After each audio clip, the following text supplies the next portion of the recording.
ఇప్పుడు మనం క్రికెట్ చూస్తూ ఉంటాము. ఒక్కొక్కసారి క్రికెటరు ఆడే పర్సను సడెన్‌గా మీకు ఆయాసం ఎక్కువైపోయి కింద పడిపోతాడు. ఎందుకు? దానికి కారణాలేంటి? ఇప్పుడు తెలుసుకుందాం. సో, ఈ ప్రాబ్లమ్ అనేది 3 కారణాల వల్ల రావచ్చండి. ఒకటి ఎవరికైతే అలెర్జిక్ ఎయిర్‌వే డిసీజ్ ఉంటుందో వాళ్ళకి రావచ్చు. లేదా ఎవరికైతే ఎక్సర్సైజ్ ఇండ్యూస్డ్ ఆస్తమా అంటే ఎక్సర్సైజ్ వల్ల వాళ్ళకున్న ఎగ్జిస్టింగ్ ఆస్తమా వర్సన్ అవుతుందో వాళ్ళకి రావచ్చు.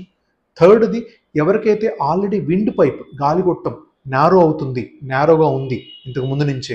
ఇప్పుడు క్రికెటర్ చేసిన ఎక్సర్సైజ్ వల్ల అయ్యుండొచ్చు, ప్లే వల్ల అయ్యుండొచ్చు, అది అగ్రవేట్ అవుతుంది. అంటే నారోయింగ్ ఇంకా పెరుగుతుంది. సో ఈ 3 కారణాల వల్ల క్రికెటర్ అనేది సడన్‌గా ఆయాసం పెరిగి అక్కడే ఫీల్డ్‌లోనే కింద పడిపోయే అవకాశం ఉంది. దీన్ని acute exacerbation or acute lung attack వాడుక భాషలో అలా కూడా మనం పిలవచ్చు. ఊపిరితిత్తుల సమస్య ఉన్నవాళ్ళు గానీ, అలెర్జీ, ఆస్తమా ఉన్నవాళ్ళు గానీ, ఆయాసం ఉన్నవాళ్ళు గానీ క్రికెట్ ఆడొచ్చా? ఆడకూడదా? ఈ విషయం గురించి తెలుసుకుందాం మనం. సో యంగ్ పేషెంట్స్ ఎవరైతే అలెర్జీ, ఆస్తమాతో బాధపడుతూ ఉంటారో, ఎవరికైతే ఆయాసం ఎక్కువగా ఉంటుందో వాళ్ళు క్రికెట్ ఆడకూడదని ఏం లేదండి.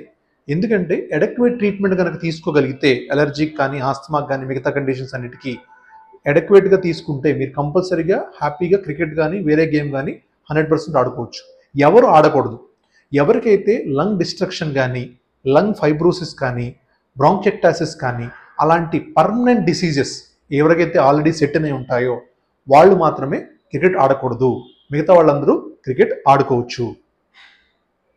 మీకు మీ డాక్టర్ గారు లంగ్స్‌లో నీరు చేరిందని చెప్పారా? అసలు లంగ్స్‌లో నీరు చేరటం అంటే ఏంటి? దానికి కారణాలేంటి? ఇప్పుడు తెలుసుకుందాం. సో లంగ్స్‌లో నీరు చేరటం అంటే లంగ్ లోపలికి వాటర్ వెళ్ళటం అని కాదండి.